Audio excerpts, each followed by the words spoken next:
뉴 펀드레이징은 금주의 눈에 띄는 펀딩 사례를 통해 새로운 비즈니스 모델에 대해 알아보는 영상입니다. 안녕하세요. 박석희 소장입니다. 오늘 뉴 펀드레이징 사례는 최근 가짜 고기라는 말은 일반 육류가 아닌 식물성 단백질 같은 재료를 이용해서 고기 맛을 내는 음식을 만드는 걸 우리가 가짜 고기라고도 얘기를 하는데요.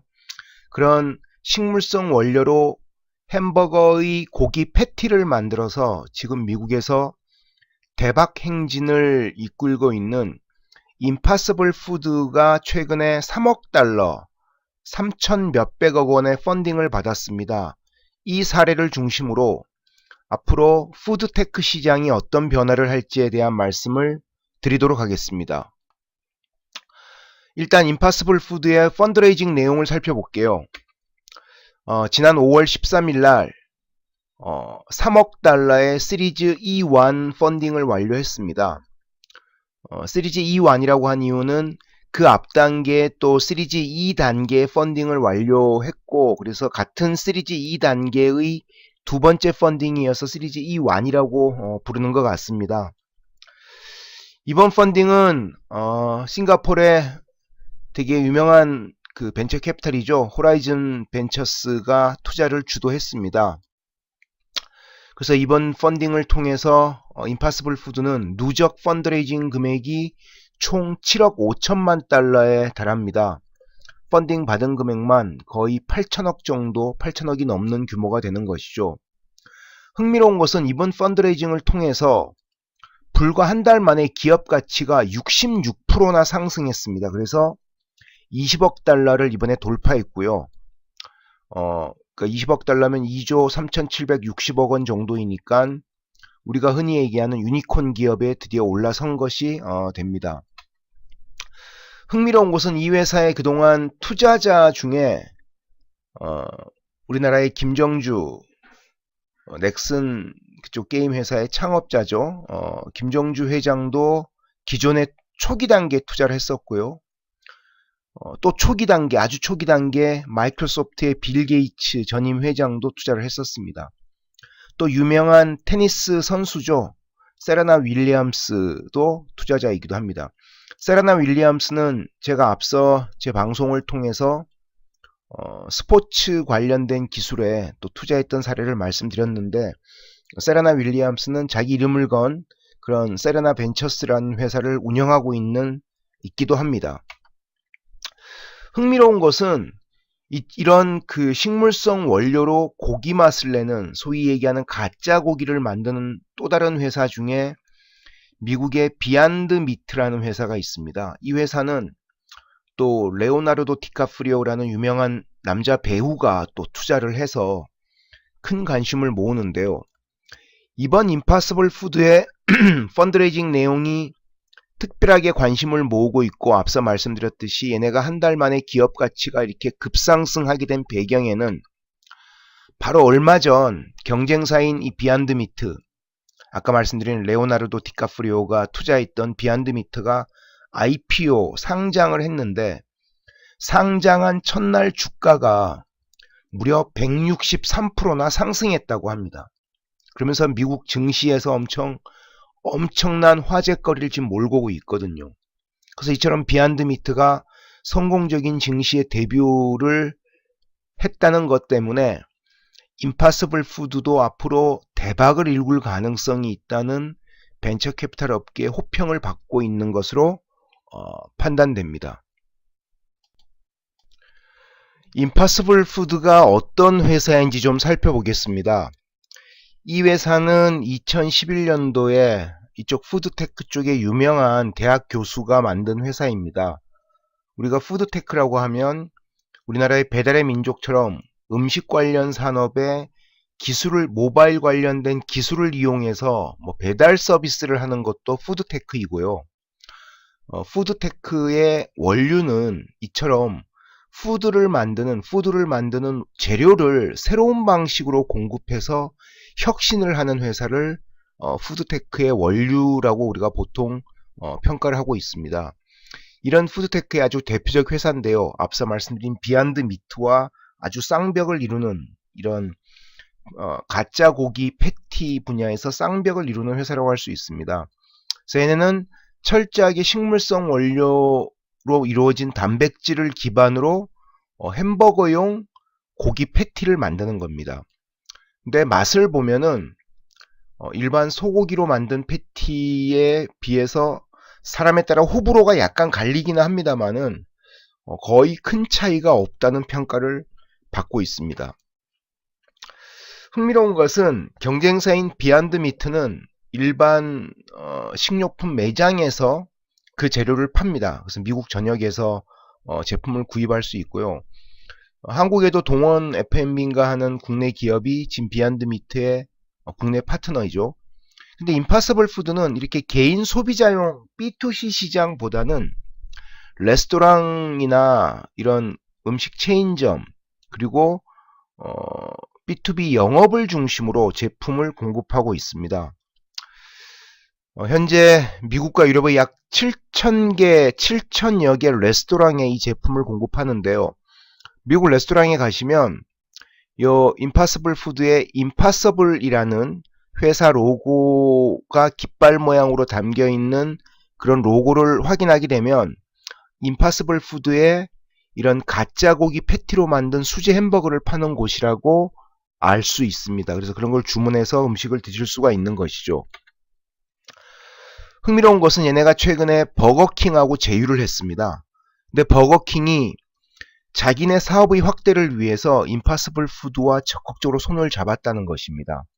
그래서 일단 4월 1일 하필이면 또 만우절날 미국 미주리주의 세인트루이스 도시의 버거킹 59개 매장에서 소위 얘기하는 채식주의 버거 임파서블 와퍼, 우리가 아는 버거킹의 와퍼에 임파서블 푸드의 회사명을 붙인 임파서블 와퍼라는 제품을 출시했고요.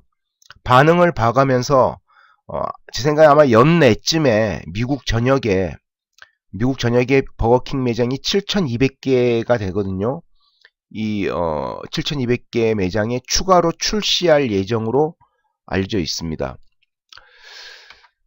흥미로운 것은 최근에 외신을 보면 버거킹이 이 4월 1일 임파서블 와퍼를 출시하고 난 다음에 미국 기자들의 인터뷰에서 임원들이 했던 얘기가 전통적인 우리 소고기로 만든 버거킹 와퍼와 임파서블 와퍼를 블라인드 테스트를 했더니 다들 구분을 제대로 못했다고 합니다. 제가 보기엔 이게 뭐 약간의 포장된 부분이 있을 수도 있다고 생각하지만 저는 충분히 가능하다고 생각을 하거든요. 사실 제가 지난 1월 미국 CES 전시회 출장을 갔다가 임파서블 푸드의 경쟁사인 비안드 미트의 식물성 단백질로 된 고기 패티로 된 햄버거를 제가 전시장에서 먹어본 적이 있습니다. 근데 정말 맛있더군요. 물론 저는 일반 그 패스트푸드 중에 햄버거 중에는 버거킹 와퍼를 제일 좋아하는데 버거킹 와퍼만큼은 아니더라고요. 근데 뭐 이름을 밝히기가 좀 애매한 그런 뭐 회사들이 있지 않습니까? 국내 그런 제품들보다는 더 맛있다는 생각이 들고 특히나 이게 식물성 원료이기 때문에 훨씬 몸에 좋다는 느낌이 드니까 더 음식 맛이 배가 되는 느낌이 있더라고요. 임파서블 푸드가 어떤 회사인지 간단히 살펴보면 지금 그림에서 보는 것처럼 저렇게 임파서블 푸드의 임파서블이라는 회사 로고가 담겨진 깃발 같은 걸 꽂아서 수제 햄버거를 레스토랑에서 팔 수 있도록 저렇게 그림에 보이는 것 같은 고기 패티를 공급하는 회사입니다. 사실은 저 햄버거에 마요네즈 같은 게 있기 때문에 우리가 채식주의자 중에 가장 완벽한 채식주의자인 비건은 저걸 먹기가 힘듭니다. 비건은 뭐 달걀로 된 것도 안 먹는 사람들을 우리가 비건이라고 하기 때문에 그래서 약간은 중간 이하 단계 채식주의자들을 겨냥해서 만들어낸 제품이라고 할 수 있고요. 최근에 이제 와퍼에서 출시한 제품인데 여기에 나와 있는 버거킹의 버거킹 와퍼 제품인데 버거킹의 그 왼쪽에 있는 100% 와퍼 고기가 0%라는 저 로고가 없으면 이게 기존의 와퍼인지 이번에 내놓은 임파서블 와퍼인지 사실상 구분하기가 쉽지 않을 수도 있다는 생각이 듭니다. 아까 버거킹 임직원들이 블라인드 테스트하면서 이게 진짜 와퍼인지 임파서블 와퍼인지를 구분하기 힘들었다는 말을 사실 그대로 믿어본다면 아마 이 제품이 이제 국내에 들어온다면 아마 큰 파란을 일으킬 가능성이 있다고 생각이 듭니다.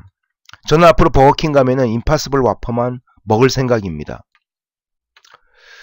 그래서 우리가 생각해 볼 문제는 첫 번째, 이렇게 가짜 고기, 식물성 단백질로 이루어진 가짜 고기 같은 새로운 식품 재료 기술이 급부상하고 있다는 것입니다.